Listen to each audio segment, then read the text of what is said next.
Welcome to Griffonomics. Glad to be here for this one. Yeah, today we're pointing our lens at a company that has quietly, I mean really quietly, engineered its way right into the heart of the modern aerospace and defense sector. Right. We are looking at Karman Holdings, Inc. They trade under the ticker KRMN. And wow, what a story this is. It really is. We are going to trace their fundamental transformation from what used to be a relatively niche component vendor into an absolutely indispensable Tier 1 subsystems partner. And to map out this evolution, we are pulling from a really detailed stack of disclosures. I mean, we've got the SEC filings on the table. Yeah, the heavy reading. Exactly. The recent Q3 2025 10Q, that pivotal January 2026 8K. Plus, we're looking at their latest earnings call transcripts, investor presentations, and some incredibly sharp, honestly pretty critical analyst reports from Seeking Alpha that really challenge the current market narrative. Yeah, the Seeking Alpha stuff is spicy. But the mission for you listening right now is basically threefold. First, we want you to understand Karman's unique merchant supplier moat. Which is key. It is the whole ballgame. You are going to hear that term a lot today. Second, we need to explore their aggressive new expansion into maritime defense. And third, we're going to unpack the glaring disconnect between their operational execution and the just stratospheric valuation they are trading at right now. Right. The valuation is a whole separate conversation. Oh, absolutely. Okay, let's unpack this. Setting the stage here, what exactly is the business model that allows Karman to operate so differently from the household names in the defense space? Well, to really understand Karman's structural advantage, you have to look at how they intentionally avoid direct competition at the very top of the food chain. They aren't a prime. Exactly. They are not a prime contractor. The primes are the giants, the Lockheed Martins, Northrop Grumman, SpaceX, Blue Origin. The ones on the news? Right. Those are the companies taking on the massive multi-billion-dollar risks of building the final platform, whether that is a stealth bomber or a reusable rocket. Karman operates just below them. They act as a merchant supplier. A merchant supplier. Yes. They supply the highly engineered, highly proprietary subsystem. So we're talking extreme temperature heat shields or complex rocket nozzles, things that over 80 different prime contractors require to make those final platforms actually function. I was looking at how they manage that massive portfolio of prime customers. The revenue distribution really caught my eye because it doesn't seem overly reliant on just one specific sector. How does their legacy revenue actually break down? You are looking at a remarkably balanced, almost perfect third split. Which you rarely see. Almost never. 30% of their legacy revenue is tied directly to hypersonics and strategic missile defense. Okay.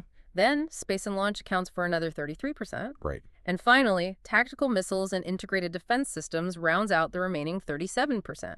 They have essentially hardwired themselves into every major growth vector in the aerospace domain. And the way they service those three markets is fascinating to me because it is not just, off-the-shelf manufacturing. They use this concept to production model. Which the primes love. Right.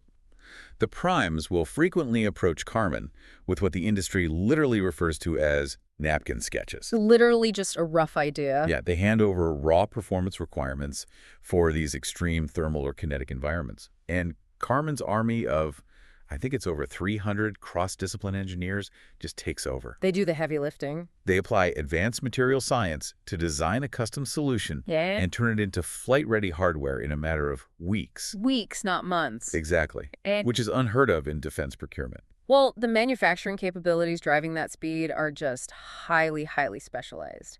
They are utilizing industrial 3D printing, automated fiber placement, and a technique called spin forming for exotic alloys like titanium and inconel. Inconel is tough stuff. It is a super alloy. It retains its structural integrity at incredibly high temperatures, which makes it perfect for a rocket nozzle, but it is notoriously difficult to machine. Karman has mastered the process of spinning these metals at high speeds while applying immense pressure to form them perfectly. And tying this entire production floor together is their proprietary AI embedded system. The KOS. Yeah, the Karman operating system. It optimizes the workflow from the initial digital design all the way down to the physical factory floor. And that digital to physical integration, I mean, that's a massive part of their growth story right now. They are currently investing heavily in a new digitally enabled factory in Utah. A huge facility. Huge. The goal of that specific facility is to completely quadruple their launch system capacity.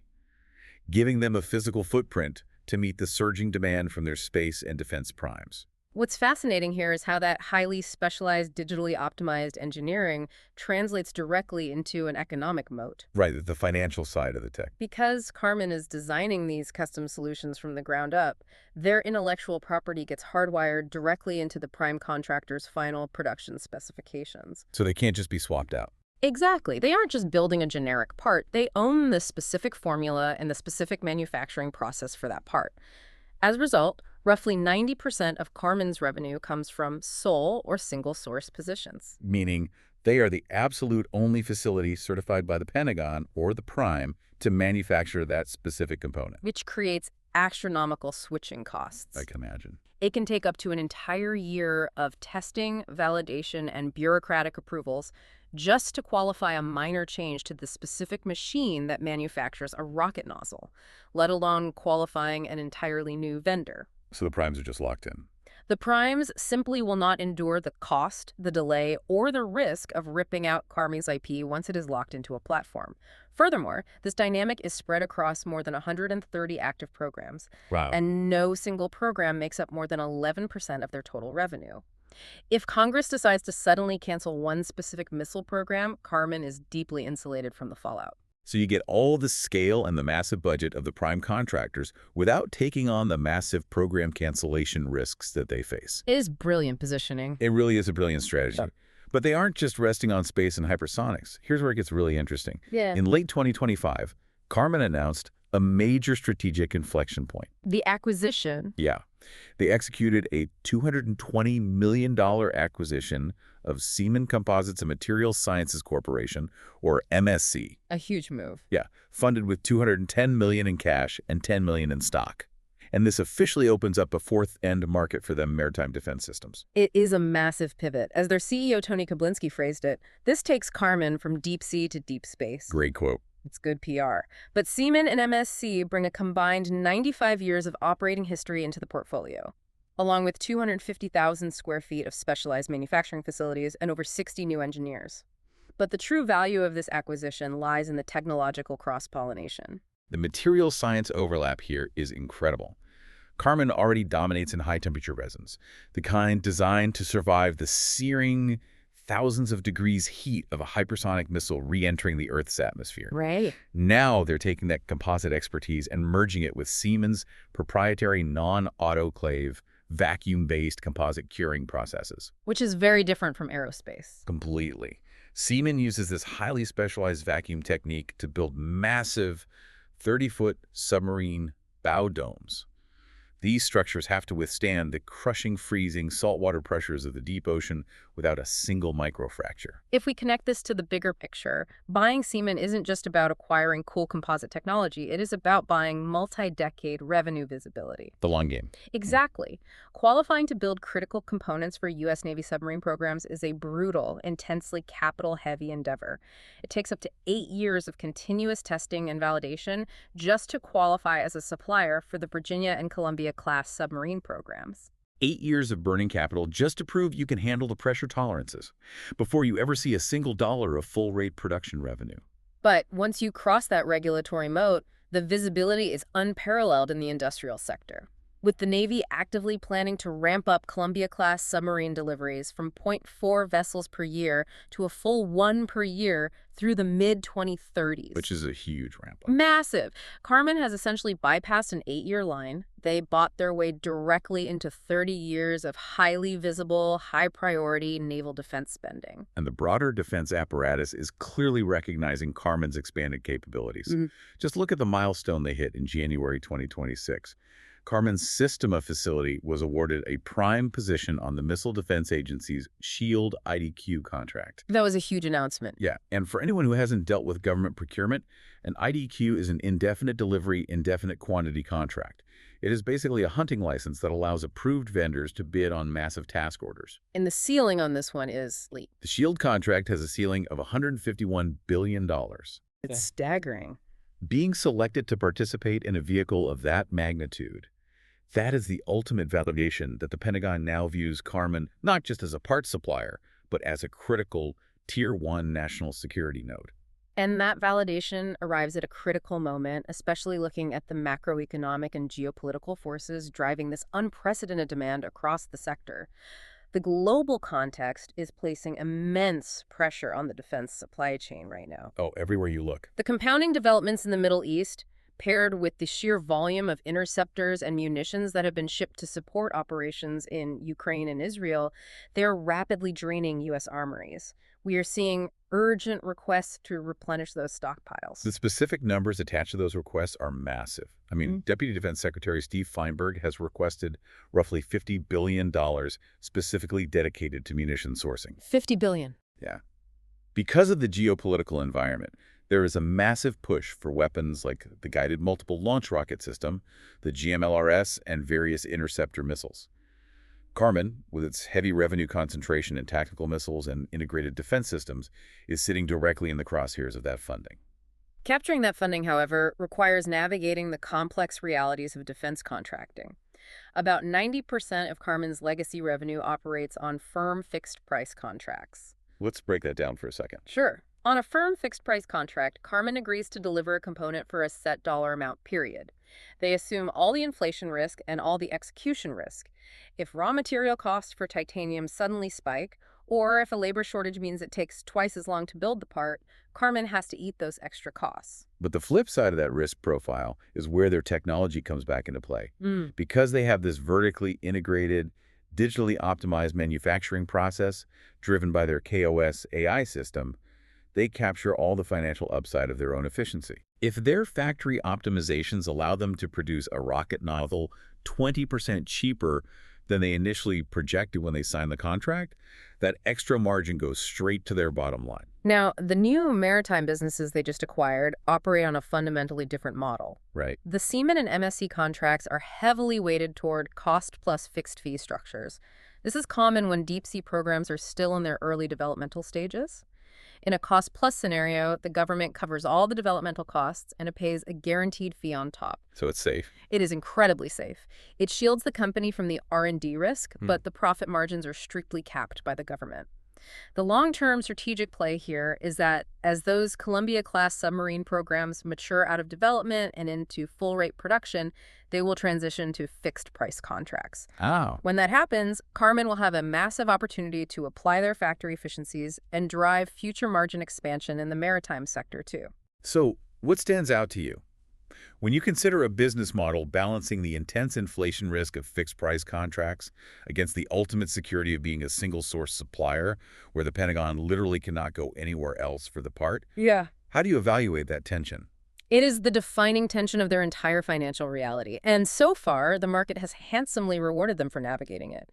Reviewing their Q3 2025 performance, the top-line metrics are exceptionally strong. Very strong. They reported $121.8 million in revenue for the quarter, which represents a 41.7% organic year-over-year growth rate. They maintained a highly robust 41% gross margin, and their funded backlog, meaning the orders they have fully secured government funding for, hit a record $758.2 million. Those numbers gave management the confidence to raise their full-year 2025 revenue guidance to roughly $470 million. And looking ahead to 2026, they issued preliminary guidance of up to $715 million. Which is huge. We're talking about a projected 50% year-over-year growth rate for a company that bends metal for a living. This raises an important question. At what point does the market's enthusiasm for that growth become entirely detached from fundamental reality? Yeah, we have to talk about the valuation. The operational execution and the backlog are undeniably real, but the valuation is where the skepticism from institutional analysts creeps in. Karman stock has essentially doubled since August, recently trading around $104 per share. This places their enterprise value at roughly $13.9 billion. To put that $13.9 billion enterprise value into perspective, we have to look at their revenue and earnings multiples.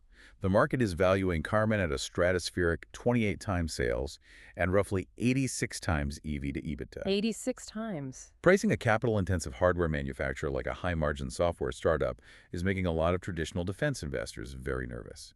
The analyst reports in our stack are waving massive red flags regarding those multiples. They are using phrases like bubble territory and speculative mania. Trading at 86 times EV to EBITDA means the stock is priced for absolute perfection for years to come. No room for error. None.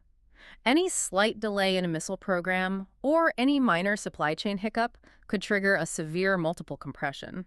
And maintaining perfection is incredibly difficult when you factor in the debt load they are carrying to fuel this expansion. Let's look at the balance sheet impact of that maritime acquisition. To buy Seaman and MSC, Karman had to amend their credit agreement. They increased their incremental term loan to $772 million.